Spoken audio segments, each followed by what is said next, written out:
And good morning and welcome to Nature Watch. Nature Watch is sponsored by Waddell's Nursery Floral Garden and Bird Center at the corner of 12th Street and Millam Road. And now your host of Nature Watch, it's Gary Miller. Good morning. Good morning. Hey, a little frosty out there this morning. Oh, just a little bit. I had to scrape a little hole so I could get here. Yes. But I'm like 5 blocks away. Yeah. I just needed very little visibility. Well, if you waited to warm your car, you could have walked here by then probably. So, yeah. It should all melt off here very, very. Oh, yeah. Sunshine out there. Actually, it's nice and warming up a little bit, and it's going to get a little warmer today than it's been the last few days. Sort of interesting this week is we had some of that white S stuff that came down a couple times, including Thursday morning, and the ground was white. And Thursday morning, I was going out to my truck to go to work, and lo and behold, the birds are just singing away like it's a normal spring morning, regardless and despite the snow that's all over the ground. They're like, "Yeah, what's that white stuff? We don't care. Yeah, it's spring on the calendar." Okay, Scott Larson said that S word in his forecast too for maybe Tuesday. But looks like the projections that might be just north of us. We may not see the S stuff here, which would be good. He hexed us. So we did get lots of precipitation, and the drought monitor is looking fantastic now for the most part in the state. There's a big swath right down to the center of the lower peninsula that's still on the dry drought condition. But here, we have no drought condition. Finally. Yay! Yes. But don't hold your breath. That can change. Well, yes, and we are so dry here, this lower band of counties in Michigan, and actually just in the northern Indiana and Ohio, is actually the driest area east of the Mississippi River. So at some point, we will probably get in that dry condition again. We do almost every year.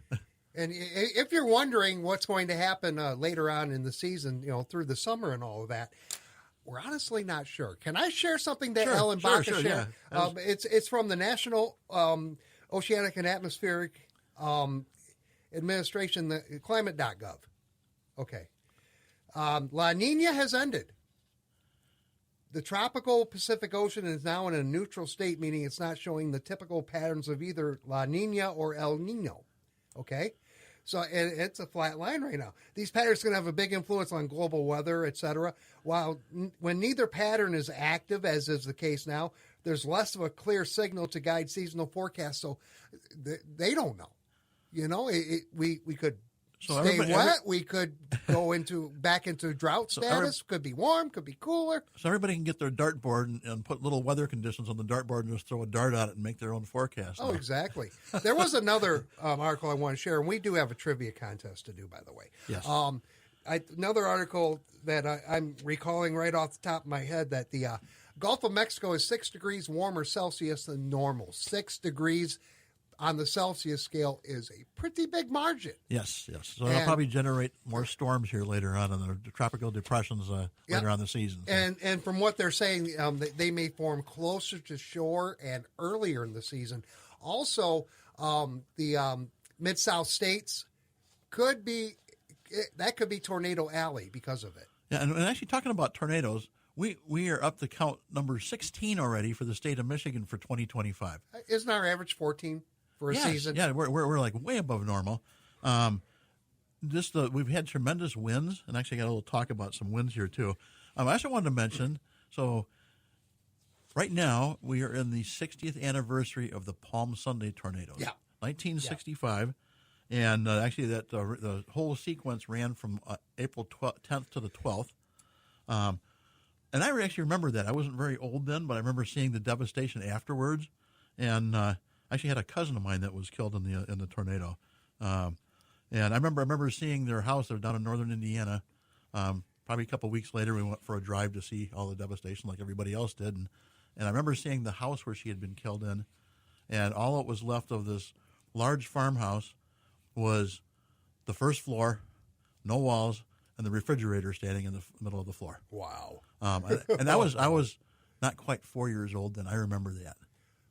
And that's always stuck in my mind because I just vividly remember because we pulled in the driveway to see, look at the property and that, and just unbelievable. Well, if this active season continues, I'll be spending some more time. So in that tornado outbreak around Palm Sunday in 1965, there were a total of 271 people killed, over 1,500 injured. They had over 47 tornadoes in the Midwest.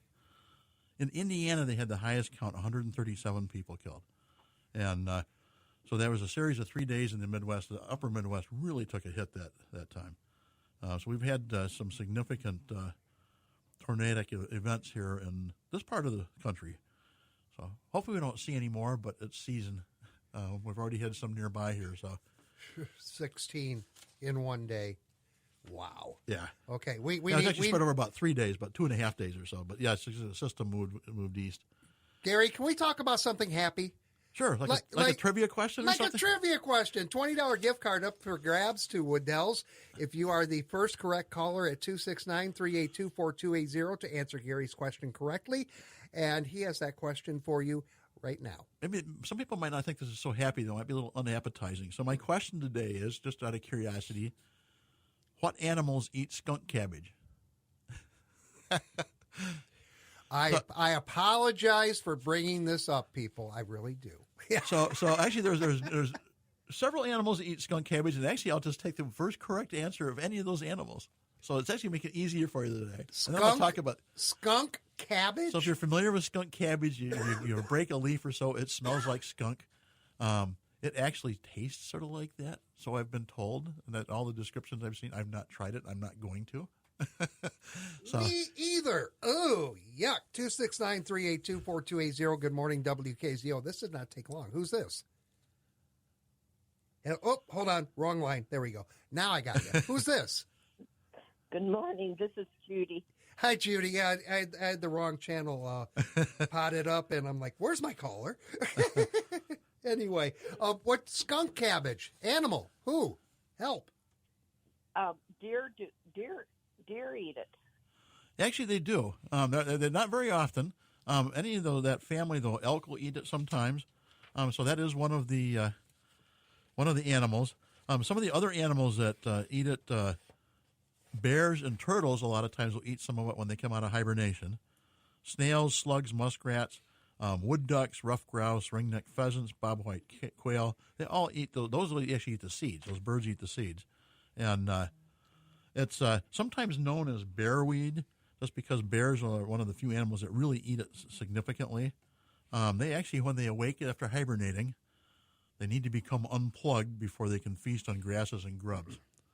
Enter skunk cabbage, nature's X-lax.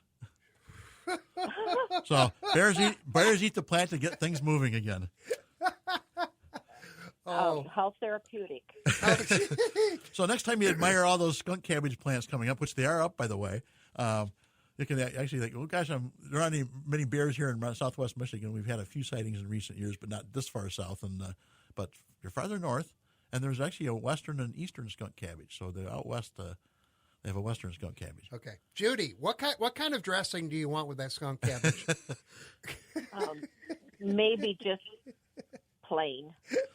But they actually caution people about eating it because you don't want to eat it yourself. The juices of its leaves contain a serious actually cause a serious inflammation in the mouth, and actually has a type of silicone in there, and it actually will actually irritate your system. If you eat too much of it, it actually is fatal. So I would cancel that order. I really would. It smells bad. It tastes bad. It's not going to help you out. It may hurt you, so I might as well not eat it. Leave it for the bears and the other animals. This is good to know. Okay, Judy, you won a $20 gift card to Woodell's. Can you hold on the line and I can get some info from you on the break? Yes, thank you. Okay, thank you. Hold on there, Judy. We'll get back with you, and we'll get back with all of you with more Nature Watch next on WKZO. Watching beautiful wild birds in your spring landscape is so enjoyable, and Woodell's Garden Center wants you to know that the best way to enjoy nature and keep birds close is to give them their favorite foods as well as plenty of water and shelter. This week, get a deal on black oil sunflower seed, which is the favorite of many bird varieties. The 50-pound bag is on sale for just $21.98. To encourage bluebirds to stay close, put up a cedar bluebird house. Woodell's has the best selection of handmade cedar birdhouses, especially to attract bluebirds, wrens, screech owls, bats, barred owls, woodpeckers, or wood ducks. Hummingbirds are migrating this way and should be in our area later this month. Be sure to have feeders ready for them so you can enjoy the beautiful show they put on. Woodell's carries 3 varieties of dye-free nectar for hummingbirds in concentrate or ready to use. Woodell's Nursery, Florist, and Garden Center, the Kalamazoo area's bird feeding headquarters. Open Monday through Friday 9 to 6, Saturdays 9 to 5, closed Sundays.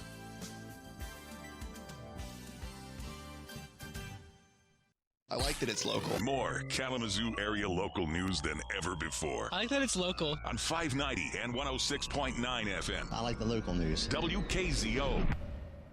8:44:32 in Kalamazoo. Nature Watch continues with Gary Miller. Yes, so skunk cabbage is one of the few plants that exhibit thermogenesis, or the ability to metabolically generate heat by cyanide-resistant cellular respiration. So a lot of times will be blooming when there's snow on the ground.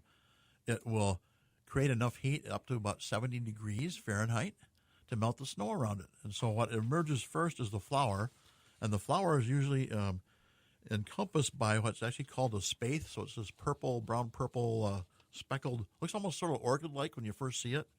And it melts that snow, and that flower comes out, and then a little later on the leaves come out.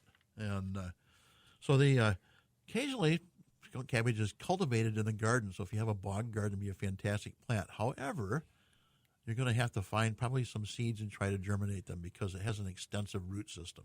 So the leaves die back each year, but the plants can live 20 years or more. And so they have a very extensive root system. They usually see them in natural habitats with sedges, jewel weeds, marsh marigold. And so that's usually I see skunk cabbage coming up with the leaves coming up in the spring, and that's usually I watch just a little later we'll start seeing marsh marigold. The migration, we're gradually getting some birds coming here. We're still pretty low numbers coming through. The ruby-throated hummingbirds have made it up into southern Indiana and Ohio, just a few of them. There's quite a few of them up into Kentucky already. So last year they actually arrived as of this weekend. They're just a little behind coming north as compared to last year. But with this warmth that's coming this next week, we might start seeing more of them up this way. Monarch butterfly migration is just up into Tennessee, so the monarchs are coming north slowly. And I had another report of sighting of animals. Report I saw said they saw lots of broncos around the St. Louis, Missouri area. Oh, okay. Yeah, that does not surprise me. And I think, I'm going to say this off cuff. I think it's so cool that Dan Bartholomew got it all set up to where 100 of our lunatics are there on I thought it was on Western fantastic. Michigan's dime. I love it. And the announcers were talking about the lunatics, too, during the game. It was fantastic. Oh, yeah. I know it. It's just this is going to put us on the map in a big way. Also on the map in Lawton, it's Mary. Good morning. Good morning, guys. Hey, Mary. I came onto a robin in my garden out in the cornfield laying on his back. He doesn't look like he'd been attacked. I'm just wondering what could have happened to him. So not alive at all? No. So I'm going to guess, just because of everything going around, probably the avian bird flu. Probably succumbed to the bird flu. Oh. So if you've handled it, you should wash your hands thoroughly. If you're going to handle it, put some rubber gloves on, disposable gloves to protect your hands. You can actually, I think there's a site you can report to the DNR, and they may have somebody come out and take a look at that. But watch, because if you see one, you may see a few more. It could be just old age, too, but I'm going to guess probably the most likely cause is probably the bird flu. He really stuck out in the field. He was laying on his back, orange-bellied pop, just... That unusual position and out in the middle like that of the field like that, that's why I'm guessing it. Probably a good chance it might have been bird flu. Okay. Wow. I didn't touch him.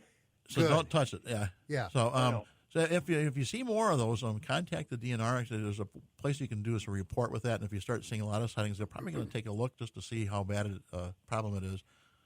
They're hoping most of the songbirds don't typically, even despite migrating and carrying flu around and that typically the songbirds don't get affected too much, and but they are concerned with the migration going on now with it spreading a little more. But again, they're hoping with everything outside might decrease a little bit, hopefully. Okay. So we'll see. I paid it. Wow. Okay. Hey, Mary, thank you. Thank you. I'm glad you brought this up. All righty. Well, you guys stay warm and have a good one. Oh, you too. You too. Thank you. All right. 269-382-4280 if you want to join us here this morning on Nature Watch. So I was going to talk about, as I mentioned, talking about winds. And actually we have some holidays coming up this next week and a half. So April 12th is National Big Wind Day today. and it's to recognize the biggest gust of wind ever recorded on the surface of the Earth. Actually, there's been one since. But it occurred on April 12th, 1934. And it was on Mount Washington, at the Mount Washington Observatory. And in the northeast U.S., so it's the highest peak in the northeast, they clocked a gust of wind at 231 miles per hour. Whoa. 1934. And that record stood until 1996, when a typhoon struck Australia and recorded a wind gust of 256 miles per hour. And what's unusual is that gust of wind that they observed on Mount Washington in 1934 was not involved with the hurricane. That was what the surprising, and the record stood that long. So very unusual, very big wind. So go out and fly a kite today in honor of National Big Wind Day. And hope you don't get a 200-mile-an-hour gust. You may go with that kite. Yes, the kite might play away. Next week, we've got National Bat Appreciation Day on the 17th. And I wanted to talk about that because I got an email from Judy. And I'm not sure if it's the same Judy that won the trivia today. Okay. But she actually had a bat active in her house several weeks ago. And let me read her email here. She said, I had a bat in the house this past week. So this is from actually a week ago when she sent it. And captured it alive finally. Would that mean there are some in my attic living, or would they live in trees or other places as well? I had one back in 2022 also. And so I thought I knew what the answer was, but I wanted to double check with some of the bat websites that follow bats and have a lot of very accurate bat information. And the response was basically that I had seen was that she probably has a bat or bats in her house. They occasionally awaken from hibernation in the winter, and so it may be a solitary bat, which typically would be a big brown bat. And the little brown bat, which is no relation to the big brown bat, is another bat we usually see. Those usually actually live in houses, bat houses, so it's a great thing to put bat houses up. They do more of a colony living. The big brown bat tends to be more solitary. And if you have a bat in your house, they do carry rabies occasionally. Typically, their mouths are so small they can't pass it on to you, but you still want to take precautions. So if you're not familiar with handling bats, they typically recommend that you contact somebody that does bat removal service. The DNR has a list of companies that do that. They can safely remove them, release them somewhere. We want to keep them around because they eat lots of mosquitoes, like up to 1,200 mosquitoes in a night. Oh, okay. So I want to keep those bats around because in a few, another month or two, we'll be having that buzz in the evening and really want to have those mosquitoes going. Okay. All right, let me lead into something because you want to bring this up. When I was a kid, we'd go to Millen Park. And, of course, we'd want to feed the ducks. And, oh, yeah. And, we would toss out bread to the ducks. Come to find out that is not a good thing to do. Yes, I'm gonna guess probably most of us did that as a kid. Yeah. So actually, Jim found a posting and shared it with me. So I did a little research on it. So there was a Girl Scout troop. I believe they were in Virginia. They were working on that might have been their Bronze Award. It wasn't totally clear on the little information I did find, but it was a Girl Scout troop in Virginia. And so their project that they worked on is actually putting some signs up in the local parks. And the sign actually is a pretty neat sign. Has a picture of a duck female with some ducklings following her in the water swimming. And the whole sign, I'm going to read the sign to you. It says, "Thank you for not feeding us bread." Why not? Bread makes our tummies hurt and makes us ill. Bread does not contain the right nutrition or calories that we need to survive. It makes us think we are full and then we don't eat the food we need. It also pollutes our water and causes nasty surface algae, which kills our fish friends and gives us diseases. What should we eat? Half-cut seedless grapes, chopped lettuce, birdseed, peas, corn, and oats. And that was Girl Scout Troop 2822. Good for them. So that was a good, and actually, I think some other Girl Scout troops and other youth groups have actually picked up on that and shared that sign, and they've started doing that in some parks around. But something to remember that if you shouldn't really feed wildlife, but if you go to the park and those ducks feed them something that they're actually going to benefit from. The bread is not one. Okay. And that's actually true in your yard too. You don't want to feed birds bread. It just sort of fills them up. It's also one of the reasons that a lot of times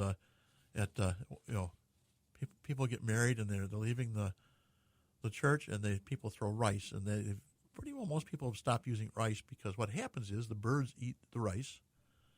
What happens when rice gets moisture on it? It expands tremendously. And basically it kills the birds. So that's why a lot of times people have switched over to birdseed, which is a fantastic addition to do. Safe for the birds. You get the same effect. Mm-hmm. Get a variation of colors instead of just white rice. So. You know, it is fun to feed the wildlife, especially when you're up north, up around Petoskey, and you're on the shores of Lake Michigan up there, and the seagulls will literally fly down and take potato chips out of your hand. Yes, they will. And then sometimes they'll grab food out of your hand, whether you intended them to take it or not. Exactly. There's some very aggressive but friendly birds. So the couple other things coming up this week, actually next week, the 22nd is Earth Day. So plan on that. Also on the 17th, this next week, on Thursday, Kalamazoo Area Wild Ones is doing their Pints and Native Plants at Brewery Outre again. Next Saturday, the 19th, got a couple places you can visit for free. Kellogg Bird Sanctuary and the Kalamazoo Nature Center both have free days. The Nature Center is actually doing it as a celebration of the first day of National Park Week, which starts next Saturday. Yeah. And also next Saturday, so you got lots of activities next Saturday, so plan your calendar now. The Kalamazoo Astronomical Society is doing another public observing session at the Nature Center from 8 to 11 p.m., and they're highlighting the galaxies of the Virgo cluster. So something to look at. The following Monday, so a week from this coming Monday, the Michigan Botanical Society Southwestern Chapter has their monthly meeting, and they're going to have Conservation Associate Zoologist from the Michigan Natural Features Inventory, Ashley Cole Wick, and she's going to be talking about Mitchell's satyr butterfly. And it's a critically endangered butterfly that's in North America, and it lives exclusively in fens, where its host plant for the larvae are sedges, which are abundant there. But not all fens contain sedges. So she's going to talk about some of the habitat restoration that they've been doing and some of the effects that they've seen from even climate change and weather activity that's affected the Mitchell satyr. Oh. So that something interesting. You learn something neat. I listened in on the online bird chat and coffee this last week on Wednesday with the Kellogg Bird Sanctuary, and they were talking about some of the areas around to do birding, Kleinstuck Preserve and actually the Bird Sanctuary, obviously. So that was interesting to hear some of the birds that Donna Keller from the Audubon Society of Kalamazoo has observed in those areas. Oh, okay. Yeah. So neat way to learn things, and you pick up neat little tidbits of information here and there, or maybe totally learn something new. So it's always fun to get out there and look. So I've seen some reports. I've been watching really close that we're getting warmer here, and those very tasty tidbits that grow at this time of year that we have to go out and search for, called morels. Uh-huh. A few people may have made not just a couple sightings maybe here in Michigan already. We're getting close. So if you want to, you can actually contact me during the week, naturewatch@wadells.com. If you want to share your secret morel hiding spot, I won't share it with anybody else. You can email it to me. I'll leave it confidential. Just saying. It's amazing. Yeah, I'm not into mushrooms really. I do like them on my pizza, but I'll say that. Morels are totally different flavor than the mushrooms you get on pizza, though. Right. Well, yeah, but it's just amazing how people are gravitated to finding all these. Well, you get those little secret spots, and you don't want to share them with anybody. So that's I sort of tongue in cheek saying, email those to me, because I'm sure people don't want to, and I wouldn't want to if I was in your shoes. But if you want to share it, you can. Okay. I won't share it with anybody else. But if you see some picked stems from picked morels out there, it might have been me showing up if you do that. So. If you pick the morels, maybe in return you can leave some skunk cabbage. I don't know. All right. Hey, Gary, thank you very much. So it's getting warmer. Get out and enjoy the outdoors. Lots of some birds coming through. The next couple of weeks, we should see a big increase in birds. So. All right. Hopefully it gets warm. Thank you, sir, and thank you for listening to this edition of Nature Watch. Tune in each Saturday morning at 8:30 for Nature Watch, brought to you by Waddell's Nursery, Floral, Garden, and Bird Center at the corner of 12th Street and Millam Road. Up next, CBS and local news, and then Andy Waddell is here with Over the Garden Fence on 590 and 106.9 FM WKZO.